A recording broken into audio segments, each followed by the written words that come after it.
क्यों बच्चों, पढ़ाई चल रही है या फिर पिलाई? आपको केवल 2 साल मेहनत करनी है। उसके बाद आपकी जिंदगी सेट है। आप किसी बड़ी कंपनी में फ्यूचर में सीईओ बने होगे या फिर किसी बड़े हॉस्पिटल में डॉक्टर होगे। उसके बाद आप मुझसे बोलना, केवल 2 साल आपको पढ़ना है। उसके बाद आपकी जिंदगी सेट है। फिर उसके ऊपर आप जितना ऊपर जाना है वो केवल आपके ऊपर है। आपको सीईओ बनना है या आपको अर्ली रिटायरमेंट लेना है, आराम से ज़िंदगी एंजॉय करना है। लेकिन ये 2 साल तो आपको पढ़ना ही पड़ेगा। तो मैं बेसिकली आपकी यहाँ पे मदद करने के लिए आपको मैं फिज़िक्स पढ़ा रहा हूँ। सो मैं आपको आईआईटी जेईई की फिज़िक्स प्लस नीट के लिए भी ये काम आएगी, उसकी पूरी फिज़िक्स एससी वर्मा की बुक में सॉल्व कर रहा हूँ। हर एक क्वेश्चन को मैं बारीकी से सॉल्व करूँगा और इवन इसकी थ्योरी मैं आपको अच्छे से पढ़ाऊँगा। तो आपको बस इतना करना है, इस चैनल को सब्सक्राइब करना है और मेरे साथ-साथ मेरे बताए हुए सारे क्वेश्चंस को फॉलो करना है। उसके बाद आप देखना, आपको जेईई मेंस तो यूँ ही निकल जाएगा। बस एडवांस के लिए हमें और आपको थोड़ा-सा एक्स्ट्रा मेहनत करनी पड़ेगी। उसके लिए मैं आपको कुछ एक्स्ट्रा क्वेश्चंस दूँगा और आपको कुछ एक्स्ट्रा चैलेंजेस दूँगा और आपको उन चैलेंजेस को बस पूरा करना होगा और फिर क्या, जेईई मेंस के साथ-साथ जेईई एडवांस भी निकल जाएगा। तो मैं आज एससी वर्मा का चैप्टर 3 काइनेमैटिक्स का क्वेश्चन नंबर 41 से 45 पढ़ाने जा रहा हूँ। बेसिकली मैं बताऊँगा कि इसको कैसे सॉल्व करना है। Kinematics chapter 3 class 11th। सो आप अगर पेज नंबर 53 पे आ जाइए, तो आपको क्वेश्चन नंबर 41 से 45 मिलेंगे। पहले आपको इन सारे क्वेश्चंस को खुद से अटेम्प्ट करना है। एक बार आपने सारे क्वेश्चंस खुद से अटेम्प्ट कर लिया, फिर उसके बाद आपको अपनी मेथोडोलॉजी को मेरी मेथोडोलॉजी से मैच करना है। उसके बाद अगर आपके क्वेश्चन बिल्कुल सही होते हैं तो बल्ले-बल्ले, और अगर आपको कहीं से भी डाउट होता है तो आप मुझे कमेंट करिए और मैं उस कमेंट का जो जवाब हूँ तुरंत ही आपको या तो यूट्यूब कमेंट में मैं नीचे लिख के दे दूँगा या फिर आप मुझे डायरेक्टली व्हाट्सएप इस नंबर पे कर सकते हैं। और ब और मैं आपको उस व्हाट्सएप के थ्रू आपको एक न्यू नोट्स भेज दूँगा जिसमें आपको ऑलरेडी उस क्वेश्चन का सॉल्यूशन एक नए तरीके से मिलेगा। उसके बाद अगर आपको समझ में नहीं आता तो मैं उस क्वेश्चन को एनिमेशन के थ्रू आपको समझाने की कोशिश करूँगा और मैं आपके सारे डाउट क्लियर करूँगा, क्योंकि यही मेरा काम है। चलिए क्वेश्चन नंबर 41 पे चलते हैं। मैं अपनी स्क्रीन पे देता हूँ आपको। सो क्वेश्चन नंबर 41 बच्चों बोलता है, a bomb is dropped from a plane flying horizontally with uniform, sorry ये तो 40 पढ़ रहा हूँ बच्चों, 41 पढ़ते हैं। A boy standing on a long railroad car throws a ball straight upward. The car is moving on the horizontal road with an acceleration of 1 meter per second square, and the projection velocity in the vertical direction is 9.8 meter per second. How far behind the boy will the ball fall on the car? So बच्चों, question हमने पढ़ लिया है, समझ लिया है। सबसे पहले हमारा क्या तरीका होता है, हम एक्सिस सिस्टम डिफाइन करते हैं और डायग्राम बनाते हैं और क्वेश्चन को डायग्रामेटिकली रिप्रेजेंट करते हैं। सो लेट्स से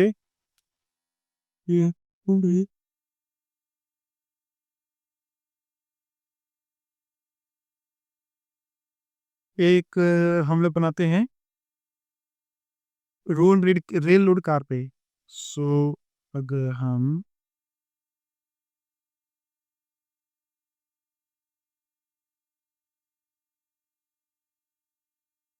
ये रेल रोड कार है, यहाँ बंदा है, इस बंदे ने ऊपर एक बॉल फेंकी, इस बॉल को फेंकी समझिए यू स्पीड से, यू ऑफ बॉल लिख लेता हूं मैं, जिसकी वैल्यू है इन द वर्टिकल डायरेक्शन में फेंकी 9.8 मीटर पर सेकंड से फेंकी। सो वेलोसिटी ऑफ बॉल, जो इनिशियल वेलोसिटी ऑफ बॉल है वो 9.8 मीटर पर सेकंड वर्टिकल अपवर्ड डायरेक्शन में है। हालांकि ये जो कार है वो एक एक्सेलरेशन से आगे जा रही है। सो ए ऑफ कार लिख लेते हैं 1 मीटर पर सेकंड स्क्वायर। ठीक है बच्चों। अब how far behind the boy will the ball fall on the car. So आप ये देखिए, अगर मैं आपको देखो एक चीज, ये कार, क्योंकि कार एक्सेलरेशन से आगे जा रही है इसलिए इसकी वेलोसिटी धीरे धीरे बढ़ेगी, लेकिन बॉल जब उसने एक बार हवा में फेंक दी तो बॉल पे किसी भी तरह का कोई एक्सेलरेशन नहीं लग रहा, एक्सेलरेशन ड्यू टू ग्रेविटी के अलावा। इसलिए बॉल बेसिकली पीछे की तरफ रह जाएगी और जो कार है वो आगे आ जाएगी, है ना बच्चों? तो समझो,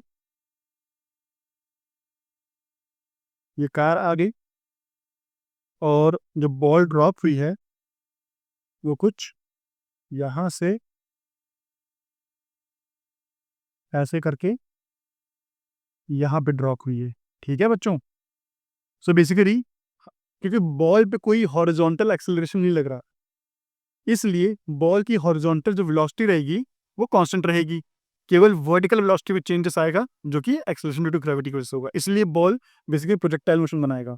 लेकिन आपको ये लग रहा होगा कि बॉल के पास कोई हॉरिजॉन्टल वेलोसिटी तो है ही नहीं, है ना बच्चों?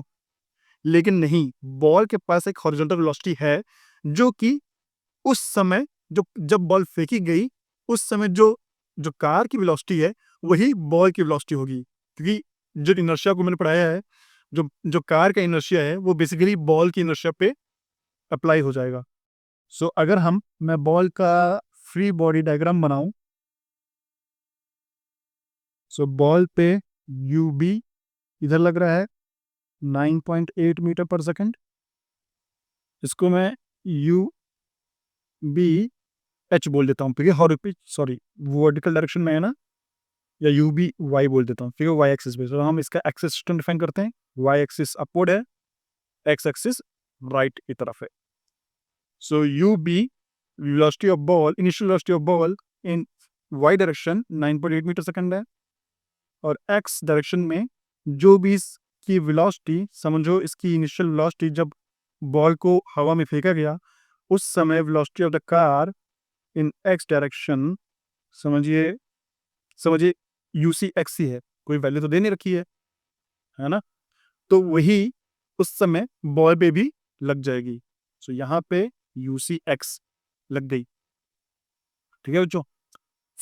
अब बेसिकली बॉल जब हवा में गई और फिर जब नीचे आएगी तो उसका जो ट्रेवल टाइम है वो कितना हवा में रहा उस पर डिपेंड करेगा। मतलब बॉल एक बार हवा में गई, फेंकी, टॉप पे पहुंच के वेलोसिटी इसकी जीरो हुई और फिर उसकी वेलोसिटी फिर धीरे धीरे बढ़ेगी। इसका मतलब हम यहाँ पे जो फॉर्मूला लगाएंगे, बेसिकली वाई डायरेक्शन में हम पहले निकालते हैं इसका, इसके इक्वेशन ऑफ मोशन लगाते हैं। So velocity of ball in y direction v b i, इसको velocity, initial velocity of ball in y direction minus g T.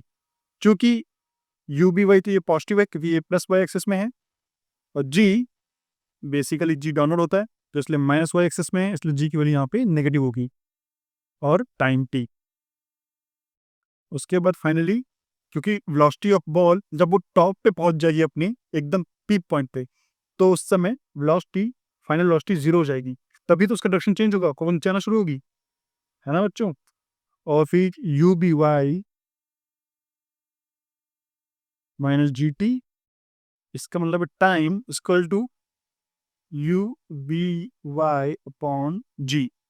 लेकिन ये तो केवल ऊपर जाने का टाइम है, उतना ही टाइम उसको नीचे आने में लगेगा। So basically total time of flight 2t हो जाएगा, जो कि 2 times u b y upon g हो जाएगा। ठीक है बच्चों? सो ये बेसिकली इतना टाइम इसको ऊपर जाके फिर नीचे आने में लगा। अब इसकी हॉरिजॉन्टल एक्सिस पे देख लेते हैं। हॉरिजॉन्टल एक्सिस पे बॉल की वेलोसिटी यू सी एक्स है, और अगर इसको टाइम लगा दिस टी, तो basically total distance of ball इसका हम डायरेक्टली ये लिख सकते हैं, क्योंकि यहाँ पे कोई एक्सेलरेशन नहीं है इसलिए हाफ ए टी स्क्वायर का टर्म होगा वो जीरो हो जाएगा। X equal to u t plus half a t square, आपने जो फॉर्मूला पढ़ा ना, तो इसलिए half a t square zero हो जाएगा, इसलिए डायरेक्टली यू और टाइम हो जाएगा। So you see x multiply by two u b y by g. सो ये तो बॉल ने हॉरिजॉन्टल डिस्टेंस ट्रेवल किया, है ना बच्चों? लेकिन अब कार ने कितना हॉरिजॉन्टल डिस्टेंस ट्रेवल किया वो निकालते हैं। सो कार पे एक्सेलरेशन 1 मीटर पर सेकंड स्क्वायर लग रहा है। इनिशियल वेलोसिटी यूसी एक्स है, और AC 1 मीटर पर सेकंड स्क्वायर है। सो फाइनली हम x ऑफ कार निकालते हैं, ठीक है बच्चों, क्योंकि हॉरिजॉन्टल डायरेक्शन में है। So horizontal x equal to ut plus half v square वाला फॉर्मूला लगेगा। सो इनिशियल वेलोसिटी ucx, ठीक है बच्चों, initial velocity ucx multiply by time t, कितने टाइम की बात हो रही है, जितने में बॉल ऊपर जाके नीचे आई, मतलब टाइम ऑफ फ्लाइट की बात हो रही है, टाइम ऑफ फ्लाइट t। और चूंकि एक्सेलरेशन भी है इस बार, तो हाफ AC p स्क्वायर, फिर यहाँ पे फिर से p स्क्वायर हो जाएगा। सो कार का क्या हो जाएगा, ucx multiply by 2uby by g plus half AC और t स्क्वायर मतलब 4uby का स्क्वायर अपॉन g स्क्वायर, है ना, क्योंकि टाइम t की वैल्यू मैंने ये जो वैल्यू है वो बेसिकली मैंने यहाँ डाल दिया है। सो अब बेसिकली जो कार है, आप ये देखो कार मेरे पास दो टर्म है और दोनों जो वेलोसिटी ऑफ बॉल है उससे ज़्यादा है। सो XC माइनस XB आप डायरेक्टली निकाल सकते हो, मुझे इसमें अब आगे सॉल्व करने की जरूरत नहीं है, पर फिर भी मैं करता हूँ। तो बेसिकली ये टर्म और ये टर्म बराबर है, सो हम डायरेक्टली ये टर्म लिखेंगे, तो क्या हो जाएगा, half AC 4 times UBY the square upon G square. So half AC की वैल्यू कितनी है बच्चों, 1 मीटर पर second square, 4 multiply by velocity of BY कितना दे रखा है, 9.8 मीटर पर सेकंड का होल स्क्वायर। और G की वैल्यू कितनी होती है तो हमें पता ही है, 9.8 का स्क्वायर। सो बेसिकली ये टर्म कट जाएगा, ये हो जाएगा। So finally 2 metre XC minus XB 2 metre आ जाएगा, है ना, सब कुछ मीटर पर सेकंड में है तो हमें कोई यूनिट कन्वर्जन जरूरत तो है नहीं। सो फाइनली ये आंसर है, बहुत सिंपल सा आंसर था। इसको मैं बेसिकली चेंज ऑफ फ्रेम से भी कर सकता हूँ। बेसिकली वहाँ पे स्यूडो फोर्स लगेगा, फलाना ढकाना लगेगा, जो आपको नेक्स्ट चैप्टर में मैंने पढ़ाया हुआ है, उसकी थ्योरी पढ़ा रखी है, क्वेश्चन सब सॉल्व नहीं किए, क्वेश्चन में सॉल्व करके बताऊंगा जल्दी आने वाली वीडियोज़ में। तो उससे अगर सॉल्व करते तो ये क्वेश्चन केवल 1 या 2 स्टेप का ही होता, बट चूंकि हमें काइनेमेटिक्स के जो पढ़े हुए हैं उन्हीं फॉर्मूले से सॉल्व करना है, तो मैंने इसको इस तरह से सॉल्व किया है। अदरवाइज इसको हम और अच्छे तरीके से या और सिंपल तरीके से सॉल्व कर सकते थे। आप मुझे कमेंट करके अपना जो शॉर्ट तरीका है वो मुझे बताओ, और अगर मुझे वो चीज़ अच्छी लगी, वो आपके सॉल्यूशन अच्छे लगे, तो आपका नाम के साथ आपके उस कमेंट और आपके उस सॉल्यूशन को मैं प्रेजेंट करूंगा नेक्स्ट वीडियोस में। So it's opportunity, grab it. चलिए अब क्वेश्चन नंबर 41 तो बच्चों हो गया है, 42 पे चलते हैं। सो 42, क्वेश्चन नंबर 42 बोलता है, a staircase contains 3 step each 10 centimeter high and 20 centimeter wide. What should be the minimum horizontal velocity of a ball rolling off the uppermost plane so as to hit directly the lowest plane? वही basically projectile का question है, but थोड़ा सा घुमा के पूछा हुआ है, तो इसमें आपको बिल्कुल घबराने की जरूरत नहीं है, वही करना है, कोई मेथोडोलॉजी नहीं है। फिजिक्स बिल्कुल सिंपल होती है, बहुत आसान सब्जेक्ट होता है फिजिक्स, केवल आपको विजुलाइज करना है। पूछा क्या गया है, फॉर्मूले लगाना है, आंसर निकालना है, ज़्यादा दिमाग नहीं लगाना। ज़्यादा दिमाग लगा दोगे तो क्वेश्चन गलत कर बैठोगे, तो बिल्कुल दिमाग नहीं लगाना, जो पढ़ा है वही लगाओ।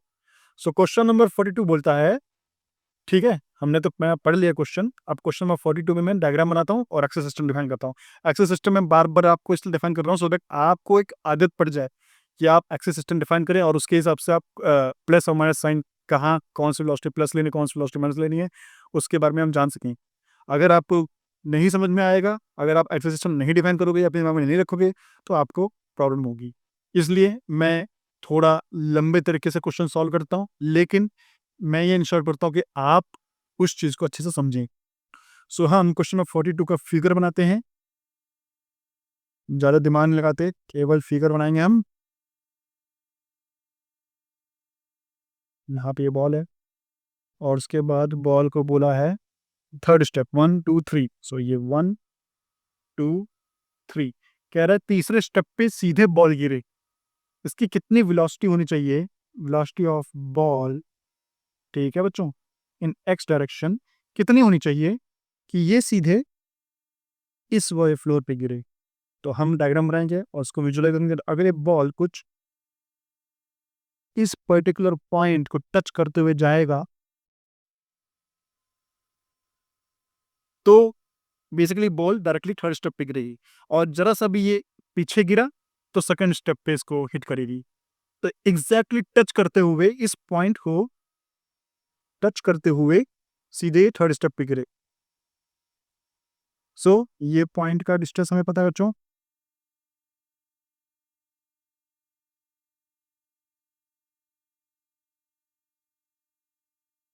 इसको हम मान लेते हैं 20 सेंटीमीटर वाइड बोला हुआ है। सो बेसिकली ये वैल्यू है एक्स ऑफ स्टेयरकेस, है ना बच्चों, और ये वैल्यू है वाई ऑफ स्टेयरकेस। बेसिकली आप देखो, मैं कभी भी कोई भी जो मैग्नीट्यूड दिया होता है चाहे एक्स या वाई या वेलोसिटी का, मैं कभी भी उसका नंबर नहीं लेता।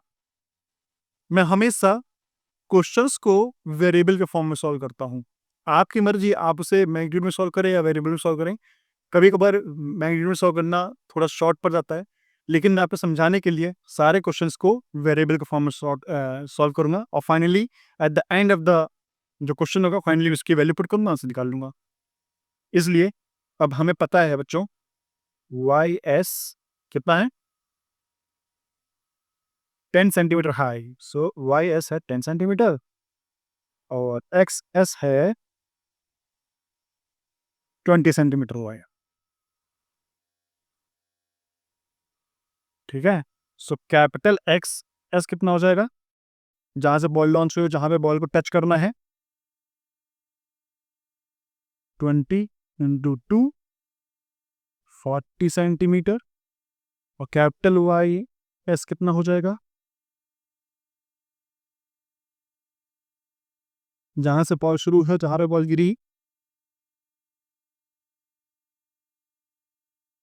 10 इंटू 2 20 सेंटीमीटर, बस। और एक्सेस सिस्टम डिफाइन कर लेते हैं हम, ये वाई है, ये एक्स है। तो आप एक चीज देखो, बॉल बेसिकली माइनस वाई में जा रही है और प्लस एक्स में जा रही है। तो जब भी हम इसको प्लस माइनस का साइन लेंगे तो अपने आप ही वो माइनस में आ जाएगा, ठीक है बच्चों। So, what should be the minimum horizontal velocity of a ball rolling off the uppermost plane so it hits directly the lowest plane? So, basically इस पॉइंट को टच करने के लिए, ठीक है बच्चों। So, बेसिकली इस पॉइंट को कब टच करेगा, बेसिकली इसकी ट्रेजेक्टरी होगी और ये फाइनली इस पॉइंट टच करते हुए निकले नीचे जाएगी। सो सबसे पहले तो हम ये देखेंगे कि इसको इस पॉइंट पे आने के लिए कितना टाइम लगा, ठीक है बच्चों। लेकिन हमें यहाँ पे इस पॉइंट पे इसकी फाइनल वेलोसिटी नहीं पता है, लेकिन हमें यहाँ पे डिस्टेंस पता है। जब डिस्टेंस पता होता है तो हम कौन सा फॉर्मूला लगाते हैं, x equal to u t plus half at square, या फिर y equal to u t plus half at square, वो एक्स और वाई के डायरेक्शन में होता है। तो let's say x equal to u t plus half at square वाला फॉर्मूला लगाते हैं। सो फाइनली टोटल एक्सेस कितना हो जाएगा, टोटल एक्सेस की value initial velocity u b x multiply by t plus half a t square,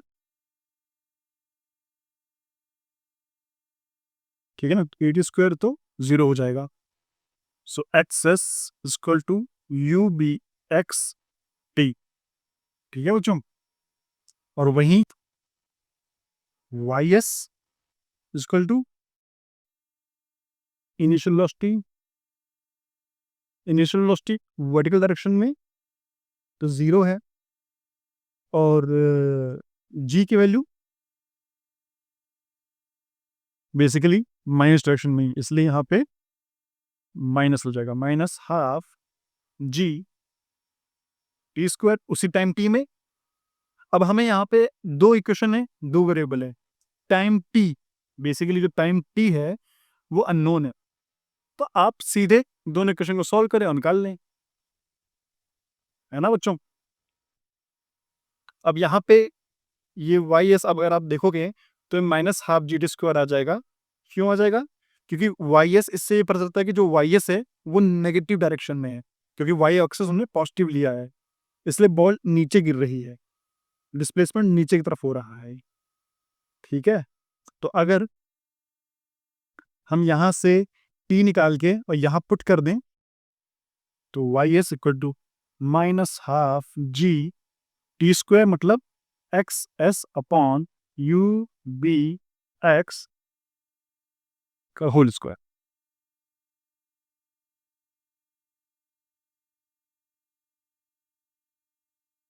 ठीक है बच्चों, अब यहाँ पे सीधे यू बी एक्स अननोन है, सीधे अब यहाँ से वैल्यू निकाल सकता हूँ, पुट करेंगे आंसर आ जाएगा।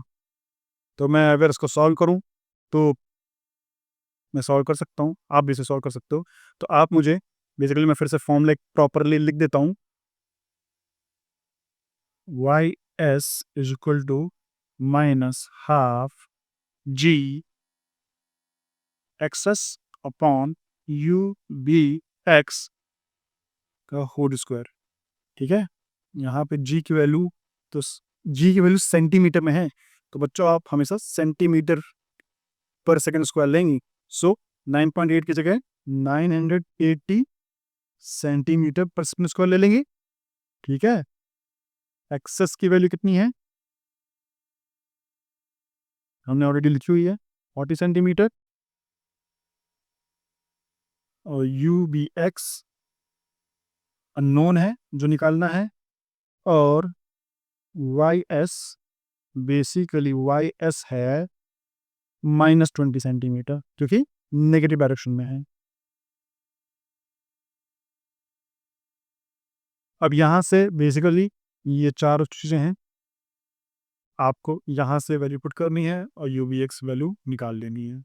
सो अगर आपको बिल्कुल भी इस क्वेश्चन में जरा सा भी डाउट, बहुत आसान क्वेश्चन था, कोई डिफिकल्ट क्वेश्चन नहीं था, कोई थोड़ा सा फिगर बना के आपको ट्रिक करने की कोशिश किया था कि थर्ड प्लेन पे गिरा गया तो आप इसका बेसिकली ट्रेजेक्टरी बताओ, और उसने ट्रेजेक्टरी बनाई भी इसने गलत है। देखिए हमें फिगर में आप देखोगे तो उसने ट्रेजेक्टरी बेसिकली थोड़ा दूर बनाई हुई है, देखिए हमें ये चीज़ पता कि नहीं, अगर उसको मिनिमम डिस्टेंस होगा तो ये वो इस पर्टिकुलर पॉइंट पे टच करके ही निकलना पड़ेगा अगर मिनिमम वेलोसिटी होगी, और ज़्यादा वेलोसिटी होगी तो ऑफ कोर्स वो उस पॉइंट से क्रॉस करके और दूर से भी निकल सकता है, बट मिनिमम वेलोसिटी में उसको इसको टच करना ही पड़ेगा।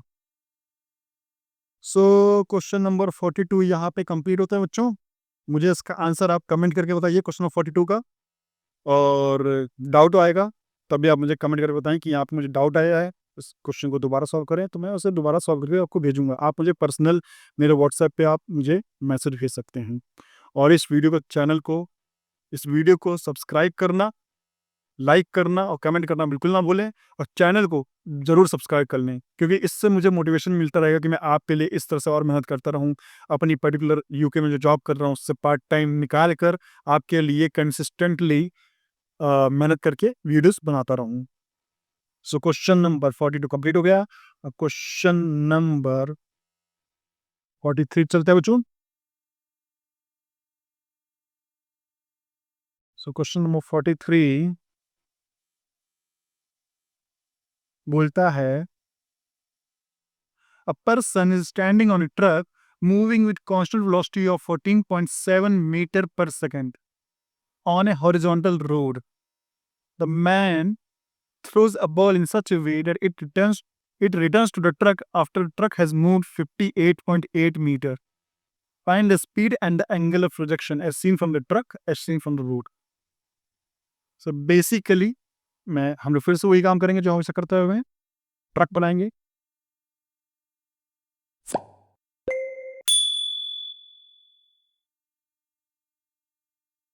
और इस ट्रक पे बंदा खड़ा हुआ है ऑलरेडी या बैठा हुआ है ना।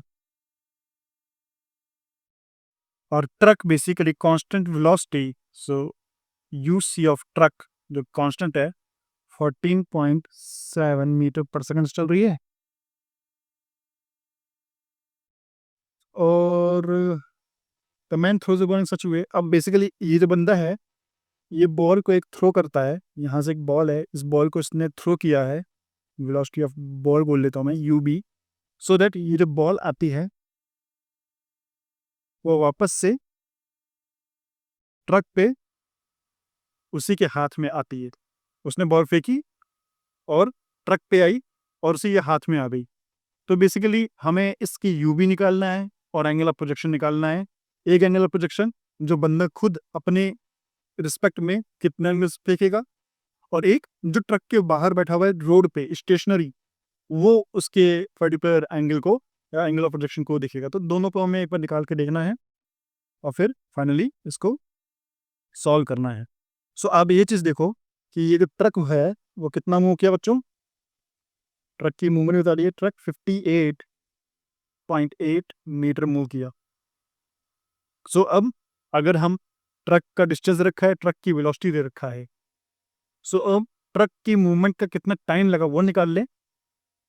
तो सबसे पहले तो हम ये पता चलेगा कि बॉल की टाइम, जो बॉल का जो फ्लाइट ऑफ टाइम है वो कितना है, time of flight sorry. So ball का जो टाइम ऑफ फ्लाइट है वो कितना है। ठीक है बच्चों। So time of flight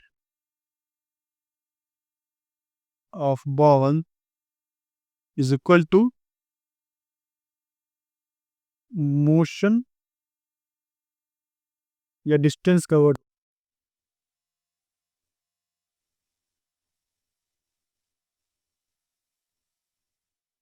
distance covered by truck, वो है फॉर्मूला लगा क्या करते हैं, वैसे तो सीधे भी कर सकता हूँ मैं, बट कोई नहीं फॉर्मूला लगाता हूँ मैं। X equal to u c t, u c t plus half a, यहाँ कैपिटल डी हो जाएगा क्योंकि टाइम ऑफ फ्लाइट है, half a c t square, क्योंकि ए सी तो जीरो है इसलिए ये पर टर्म जीरो हो जाएगा। सो फाइनल डिस्टेंस 58.8 है बच्चों, इनिशियल वेलोसिटी 14.7 है और टाइम हमें निकालना है। सो यहाँ से हमें टाइम ऑफ फ्लाइट कुछ 4 सेकंड मिल जाएगा। अगर आप 58.8 को डिवाइड करोगे 14.7 से, 14 4 56 एंड देन 7 28, सो बेसिकली यहाँ पे 4 सेकंड आ जाएगा। 4 सेकंड लगा ट्रक को 58.8 मीटर ट्रेवल करने में, उतना ही टाइम बॉल को ट्रेवल करने में लगेगा। तो बेसिकली टाइम ऑफ फ्लाइट भी बॉल की सेम हुई, क्योंकि जिस मोमेंट से उसे छोड़ा उसी 4 सेकंड बाद उसने उस बॉल को वापस से कैच कर लिया। ठीक है। सो अब हम बॉल का फ्री बॉडी डायग्राम बनाते हैं। ये वेलोसिटी ऑफ बी है ना, और वेलोसिटी ऑफ यूसी तो डायरेक्टली इस पे लगेगा, यूसी लग रहा है, और यहाँ भी एंगल थीटा है। ठीक है बच्चों।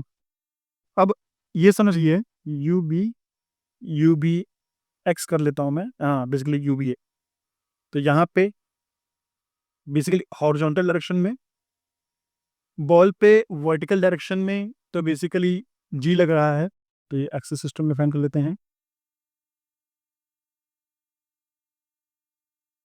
ये है वाई एक्सिस, ये है एक्स एक्सिस, और जी लगा नीचे। देखिए वर्टिकल डायरेक्शन में बॉल पे ग्रेविटी लग रही है, बट हॉरिजॉन्टल डायरेक्शन में बॉल पे कोई एक्सेलरेशन नहीं लग रहा। ठीक है बच्चों।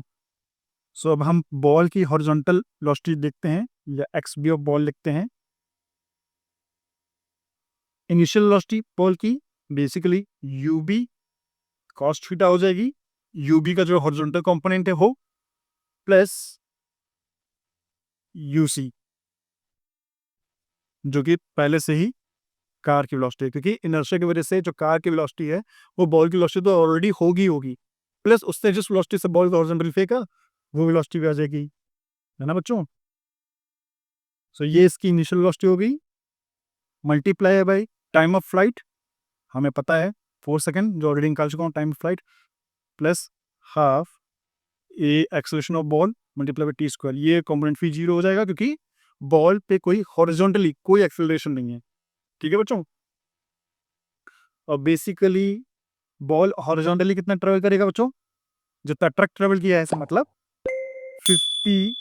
58.8 मीटर। और फिर यहां से u b cos theta plus u c multiply by t, और क्या हमें पता है 4 सेकेंड। सो इसका मतलब 58/4 कितना होता है, हमें पता है 14.7।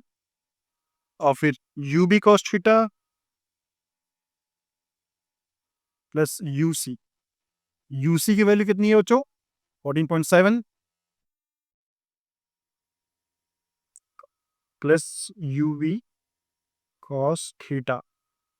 सो बेसिकली 40.7 कट जाएगा उधर आके। So u b cos theta की वैल्यू जीरो हो जाएगी। अब यू बी की कोई ना कोई तो वेलोसिटी है, तो u b is not zero, so that means cos theta is zero. और कॉस थीटा जीरो कब होता है, जब थीटा इक्वल टू 90 डिग्री होता है। ठीक है बच्चों। सो बेसिकली जो बॉल है वो बेसिकली कुछ अप डायरेक्शन में फेंकी गई है,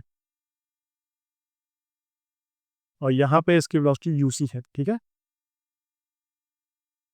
बॉल को अप डायरेक्शन में फेंका गया है। अब लेकिन हमें अभी भी यूबी का मैग्नीट्यूड नहीं पता चला है, उसने किस डायरेक्शन से फेंका। यूबी का मैग्नीट्यूड आप डायरेक्टली निकाल सकते हो, टाइम ऑफ फ्लाइट आपको पता है। So v equal u plus a t वाले फॉर्मूले से, तो अभी वो निकालेंगे हम, वो हम निकालेंगे, यूबी को निकाला गया। लेकिन आप एक इसमें एक इस क्वेश्चन को कॉन्सेप्चुअली समझो। अगर बॉल को हॉरिजॉन्टल वेलोसिटी एक्स्ट्रा दी जाती है ना, तो वो बॉल आगे निकल जाती। कभी आप बॉल को कैच नहीं कर सकते, बॉल को हॉरिजॉन्टल वेलोसिटी ट्रक से ही मिली है इसलिए, और ट्रक पे भी कोई एक्सेलरेशन नहीं है और बॉल में भी हॉरिजॉन्टल कोई एक्सेलरेशन नहीं है, इसीलिए बॉल जब ऊपर गई तो जितना मोशन ट्रक ट्रेवल करेगा उतना ही मोशन बॉल ट्रेवल करेगा, अनलेस बॉल को कोई हॉरिजॉन्टल वेलोसिटी अलग से दी जाती। बट चूंकि सेम ट्रेवल किया है, जहां से छोड़ा उसने बॉल को फेंका वहीं पर उसने कैच कर लिया, इसका मतलब उसने बॉल को वर्टिकली अप फेंका है, कोई भी हॉरिजॉन्टल वेलोसिटी नहीं दी गई है। इसको हम डायरेक्टली दिमाग से कर सकते थे उस क्वेश्चन को, बट मैंने फिर भी आपको सॉल्व करके बताया कि क्यों थीटा की वैल्यू 90 डिग्री आएगी या क्यों उसने अपवर्ड या वर्टिकली अप फेंका होगा। अब यहां से हम यू भी निकाल लेते हैं बच्चों। सो फाइनल वेलोसिटी हम लिख लेंगे v b, initial velocity u b minus g t, क्योंकि जी बेसिकली डाउनवर्ड डायरेक्शन में है, इसलिए यहाँ पे इस पर्टिकुलर फॉर्मूले के हिसाब से जी बेसिकली डाउनवर्ड हो जाएगा। इसको मैं 100% लेता हूँ। ठीक है बच्चों। So final velocity top point पहुंच के जीरो, इनिशियल वेलोसिटी यू भी हमें पता है माइनस जी, लेकिन जो टोटल टाइम ऑफ फ्लाइट जो हमने पहले 4 सेकंड निकाला, उसको ऊपर जाके नीचे आने दोनों में 4 सेकंड लगा, तो केवल ऊपर जाने में उसको आधा टाइम लगेगा, मतलब 2 सेकंड लगेगा। सो फाइनली यहां से यू बी की वैल्यू 2 जी आ जाएगी, जो कि 19.6 मीटर पर सेकंड हो जाएगी। सो बेसिकली ये है हमारा आंसर, और इससे आप डायरेक्टली वैल्यू क्वेश्चन को सॉल्व कर सकते हैं। तो अगर आपको जरा सा भी इस क्वेश्चन में प्रॉब्लम आई हो तो आप मुझे बताओ, मैं कमेंट करके आपको डायरेक्टली आपको इसका सॉल्यूशन शीट भेज दूंगा अच्छे से समझा के, या फिर मैं आपको, अगर मुझे व्हाट्सएप करोगे तो मैं व्हाट्सएप पे इसका सॉल्यूशन भेज दूंगा। अगर आपके पास कोई नया क्वेश्चन है या कुछ कहीं और बुक से आपको कोई क्वेश्चन समझ नहीं आ रहा है, तो आप मुझे व्हाट्सएप कर सकते हैं पर्टिकुलर उस क्वेश्चन को, मैं आपको अच्छे से उस क्वेश्चन को लिख के समझा के आपको भेजूंगा। ठीक है बच्चों। सो क्वेश्चन नंबर 44 पे आते हैं। सो क्वेश्चन नंबर 44 बच्चों बोलता है The benches of a gallery in a cricket stadium are 1 meter wide and 1 meter high. A batsman strikes the ball at a level 1 meter above the ground and hits a mammoth sixer. The ball starts at 35 meters per second at an angle of 53 degree with the horizontal. The benches are perpendicular to the plane of motion and the first bench is 110 meter from the batsman. On which bench will the ball hit? Basically बहुत ही अच्छा question है बच्चों। एक बार इसको अगर आप समझ गए तो मैं मान जाऊंगा कि आपको कॉन्फिडेंस अच्छी आ गई है। मतलब ये एक बेस्ट क्वेश्चंस में से आता है। सो चलिए इस क्वेश्चन को फिर से हम टैकल करते हैं। बेसिकली ये बैट्समैन है, इसने बॉल हिट की है ना, इसने बॉल हिट की और उसके बाद इसने बॉल हिट की 53 डिग्री के एंगल पे और ये वेलोसिटी ऑफ बॉल लिख लेंगे हम 35 मीटर पर सेकेंड। ठीक है बच्चों। अब ये बोल रहा है the benches of a in a stadium are 1 meter wide and 1 meter high. A batsman strikes the ball at a level 1 meter above the ground. So that means this is not the ground. ये है ground और ये है 1 metre. And the benches of a gallery in a cricket stadium are 1 meter wide and 1 meter high. So basically यहाँ से ये bench शुरू होती है। मैं बेंच को दूसरे कलर से बना क्या अच्छा लगेगा।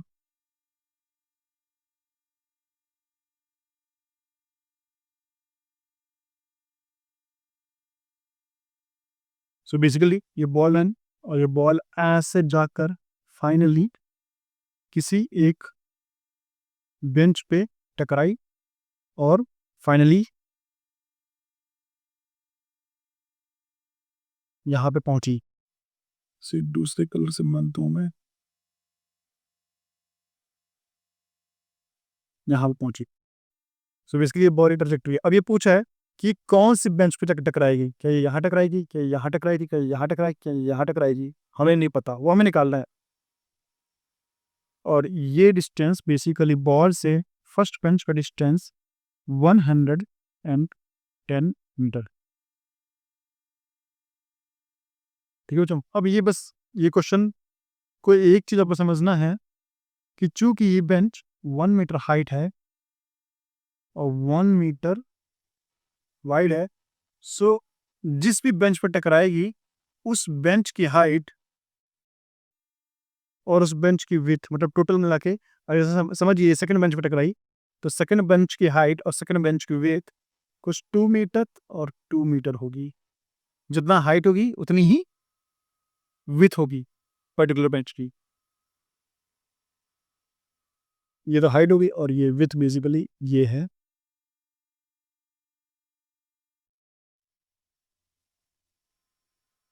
ये भी 2 मीटर है। अगर इफ कंसीडर करिए सेकंड बेंच पे हिट करती है, इफ सेकंड, बस यही एक कैच है जो आपको समझना है और फिर क्वेश्चन अब सॉल्व हो जाएगा। अब क्वेश्चन को तो समझिए। तो सबसे पहले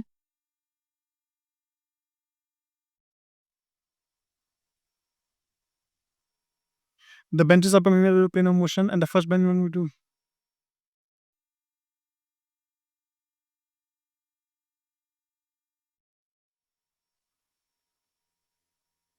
इसमें ये जो फर्स्ट बेंच है बेसिकली बॉल जो है 1 मीटर हाई से शुरू हुआ है और जो फर्स्ट बेंच है ना बच्चों, एक और चीज आपको ध्यान देनी है, जो फर्स्ट बेंच है वो 1 मीटर हाई है।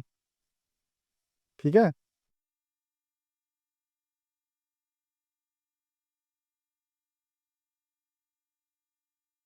1 meter wide and 1 meter high, a batsman strikes the ball at a level 1 meter above the ground and hits a mammoth sixer.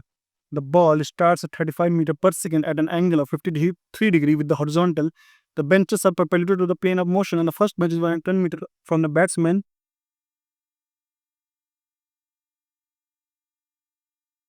ठीक है बच्चों। सो हम सबसे पहले तो यहाँ पे वो बनाते हैं इसका फ्री बॉडी डायग्राम बॉल का। ये यू बी है और ये है 53 डिग्री। यू बी की वैल्यू है 35 मीटर पर सेकंड। इसका मतलब क्या है बच्चों, हम ट्राइंगल बनाएंगे। अगर ये 35 है और ये 53 डिग्री है, तो मैंने आपको बताया था कि 53 डिग्री 37 डिग्री जो एंगल होते हैं, ये 53 डिग्री 37 है। ये बेसिकली एक ट्रायंगल बनाते हैं जो 3x 4x और 5x के बराबर होता है। सो अगर 53 है तो 53 के अपोजिट साइड 4x। 37 छोटा एंगल है इसलिए इसके अपोजिट साइड 3x और 35 equal to 5x। So basically 3, 4 और 5 एक राइट एंगल हाइपोटेन्यूज बनाते हैं जो 3, 4, 5 के प्रोपोर्शन में होते हैं। सो यहाँ से x की वैल्यू 7 आ जाएगी, तो यहाँ पे मतलब इसकी वर्टिकल वेलोसिटी 28 है और हॉरिजॉन्टल वेलोसिटी 7 3 जा 21 है। सो इसका मतलब यू बी कॉस थीटा कितना है बच्चों, 21। यू बी साइन थीटा कितना है बच्चों, 28 मीटर पर सेकंड। ठीक है बच्चों, अब हमें पता है कि बेसिकली हॉरिजॉन्टल का डिस्टेंस 110 मीटर दे रखा है ना। अब टाइम ऑफ फ्लाइट हमें नहीं पता। सो डेक्स से पहले तो हम इसका एक हॉरिजॉन्टल डिस्टेंस निकाल लेते हैं क्योंकि हॉरिजॉन्टल ऑलरेडी दिया हुआ है। So x v of ball equal to u v cos theta multiply by time t हमें नहीं पता plus half acceleration of ball t square. ये तो जीरो हो जाए ना क्योंकि acceleration of ball in horizontal direction zero है। So x b of ball u v cos theta t हो जाएगा। तो हमें टी भी नहीं पता, हमें टोटल एक्स बी भी नहीं पता। सो बेसिकली एक्स बी, मैं यहाँ की बात करूँ तो बॉल यहाँ पे आके गिरेगी। बेसिकली अपने जिस प्लेन से शुरू हुई इसी प्लेन पे आके गिरेगी, तो वो एक्स बी है। मतलब उसकी हॉरिजॉन्टल रेंज कितनी है। और यू बी वर्टिकल वेलोसिटी कितनी हो जाएगी, यहाँ से अगर हम वर्टिकल वेलोसिटी के हिसाब से टाइम निकाला जाए तो final velocity v y equal to u b sine theta v y equal to yes u b sine theta minus, ठीक है, यू बी साइन थीटा तो अप है तो वाई एक्सिस अप है बच्चों, इसलिए u b sine theta positive रहेगा। और जी माइनस डायरेक्शन में है, माइनस वाई एक्सिस में है, माइनस जी टी। तो जब जब टॉप पे पहुंचेगी एकदम तो उसकी जो वर्टिकल वेलोसिटी है एकदम टॉप पॉइंट पे जीरो हो जाएगी।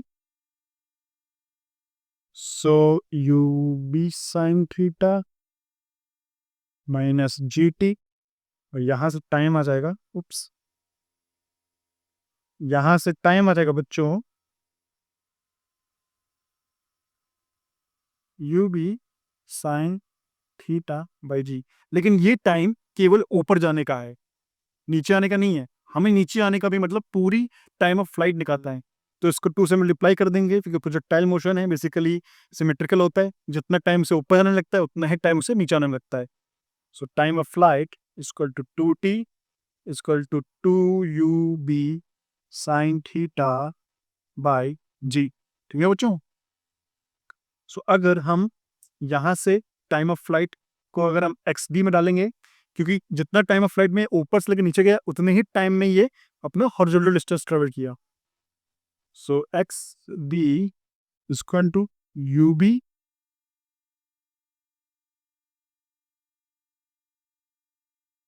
Cos theta multiply by 2 u b sine theta by ji.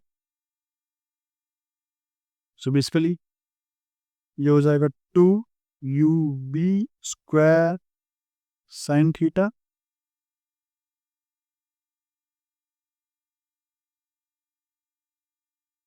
Cos theta upon g. ये इसका हॉरिजॉन्टल रेंज हो जाएगा, जो डायरेक्टली आप फॉर्मूले से भी डाल के सीधे लिख सकते थे टाइम बचाने के लिए। लेकिन मुझे सारे फॉर्मूले को बिल्कुल बेसिक से सॉल्व करना होता है, इसलिए मैंने इसको ऐसे सॉल्व किया है। ठीक है बच्चों। अब ये हॉरिजॉन्टल वेलोसिटी में जब बेंचेस शुरू हो रही है वो 110 मीटर से शुरू हो रही है। सो बेसिकली कितनी कितनी दूर जाके बेंच पे गिरी है हॉरिजॉन्टली, वो हमें एक्स बी माइनस 110 से मिलेगा। लेकिन उतनी ही दूर जाके वो जितनी दूर इसने हॉरिजॉन्टली इसने कवर किया है उतनी ही दूर इसने, आप मैंने आपको समझा था ना, उतनी ही दूर इसने यहाँ पे वर्टिकली कवर किया है। सो जो वर्टिकल है वाई एक्सिस है उसी पर तो टाइम पे जो ये डिस्टेंस है वो भी कुछ एक्स बी माइनस 110 होगा। सो अब वाई एक्सिस निकालते हैं। Y b equal to initial velocity कितनी होती है इसकी अप डायरेक्शन में, u b sine theta multiply by t minus half, क्योंकि जी डाउनवर्ड है इसलिए माइनस लिखेंगे, माइनस हाफ जी और टी स्क्वायर। यहाँ पे टी कितना है बच्चों, यहाँ पे टी हमें ऑलरेडी 2t पता हुआ है जो टाइम ऑफ फ्लाइट है।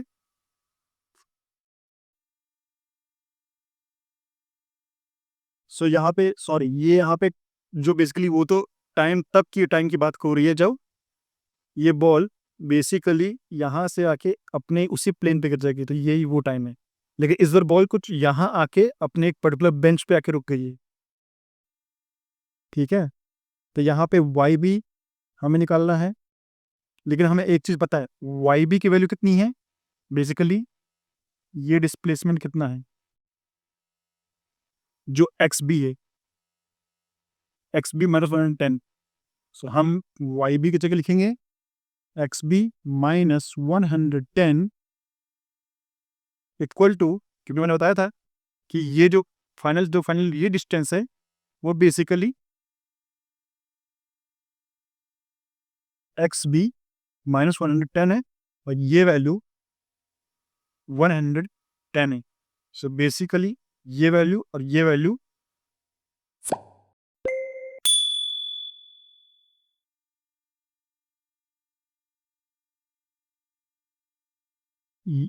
मैं क्या ऐसा लगता है छोटा सा डायग्राम मैंने थोड़ा ज़्यादा मेसी बना दिया, आपको समझ नहीं आएगा। सो बहुत अच्छे से डायग्राम बनाता हूँ मैं। यहाँ से बॉल चली,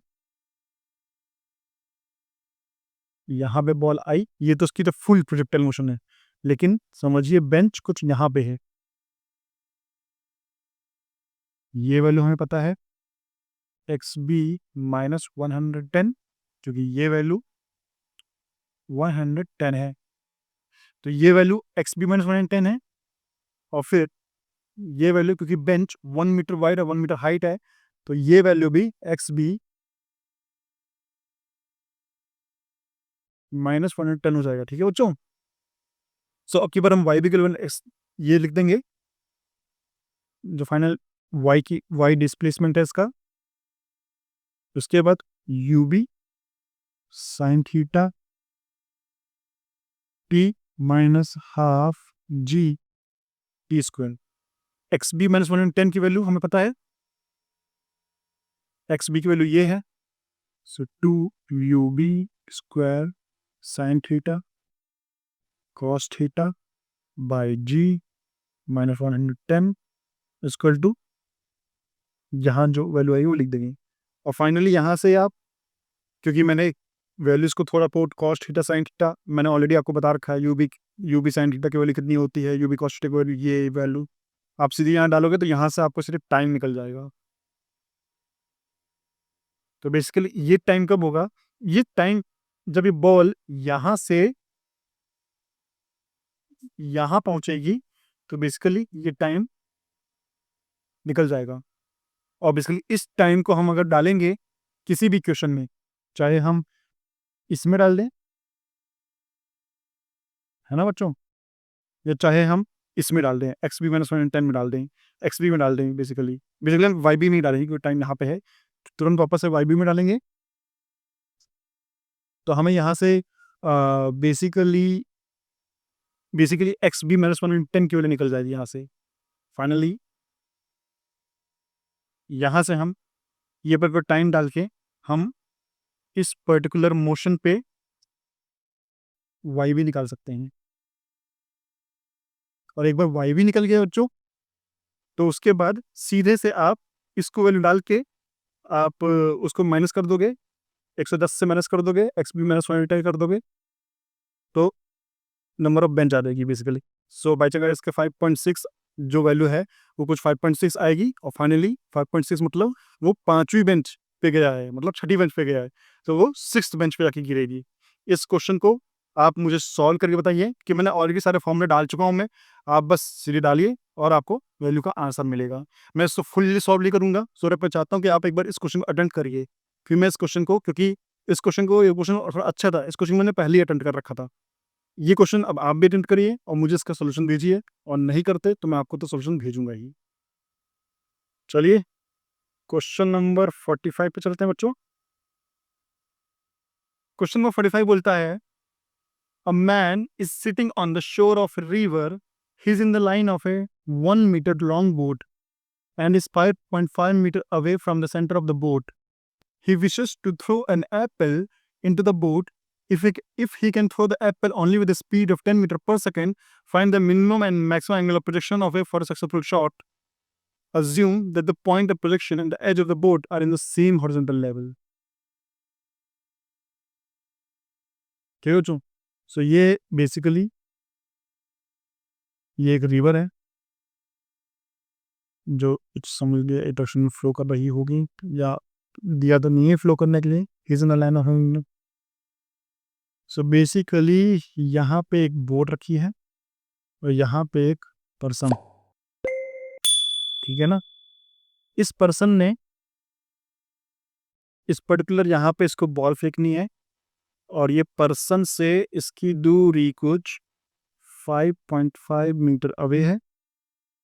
अब मैं इसको कुछ इस डायरेक्शन में देखता हूँ, तो कैसे, ऐसे ये ऐसे आई बनती ना, हाँ, अगर इस डायरेक्शन में बनता हूँ तो समझिए ये बोट है, ये पर्सन है, इसने बॉल फेंकी 10 मीटर पर सेकंड से, जो कि यू भी है, बॉल ही फेंकी है ना, एप्पल फेंका है, सो यू ए बोल लेता हूँ मैं, यू ए फेंका है 10 मीटर पर सेकंड से, और किस एंगल रहेगा, एंगल ही तो हमें निकालना है। ये बोट है 1 मीटर लॉन्ग, और बोट्स के सेंटर से ये दूरी है 5.5 मीटर।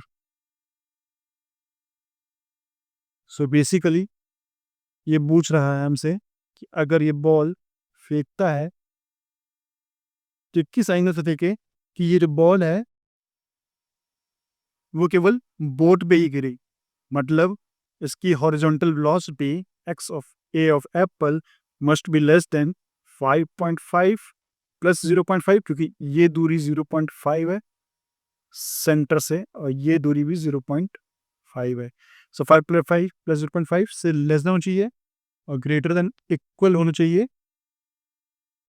5.5 माइनस 0.5 से।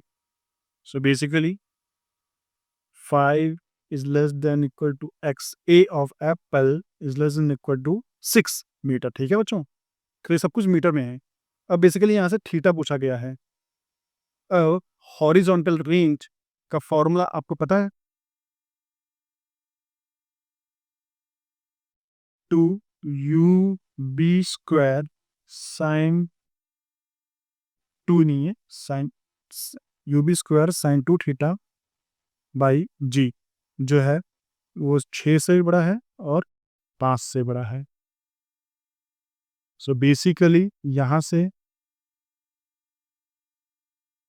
5g upon u b² less than equal to sin 2 theta is less than equal to 6g upon u b²। ठीक है बच्चों, अब यहाँ से आप वैल्यू निकालोगे, यहाँ से आप थीटा की वैल्यू भी निकाल सकते हो, जो कि मैं नहीं निकालूंगा, ये मैथ का क्वेश्चन बन चुका है।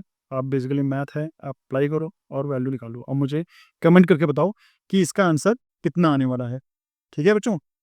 सो अब क्वेश्चन नंबर 45 भी कंप्लीट हो गया है। आई थिंक वीडियोस भी, ये जो वीडियो बना रहा हूँ मैं, बहुत ज़्यादा लंबी होती जा रही होगी, आपके लिए भी थोड़ा एग्जॉस्टिंग होगा, मेरे लिए भी एग्जॉस्टिंग है। तो मैं इस वीडियो को यहीं पे समाप्त करता हूँ। अगर आपको ज़रा सा भी किसी भी क्वेश्चन में डाउट हो तो आप मुझे कमेंट करके, या तो यूट्यूब पे कमेंट करके आप मुझसे पूछो, या फिर दिए हुए व्हाट्सएप नंबर पे आप मुझे डायरेक्टली मैसेज करके अपने डाउट को क्लियर कर लो।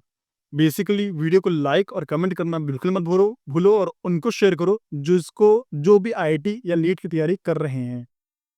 और हाँ, चैनल को ज़रूर सब्सक्राइब करें, क्योंकि इससे मुझे क्या होता है कि मुझे मोटिवेशन मिलेगी और मैं आने वाले वीडियोस के लिए और मेहनत से कंसिस्टेंटली वीडियोस बना सकूँगा। चलिए, अब मैं विदा लेता हूँ। धन्यवाद।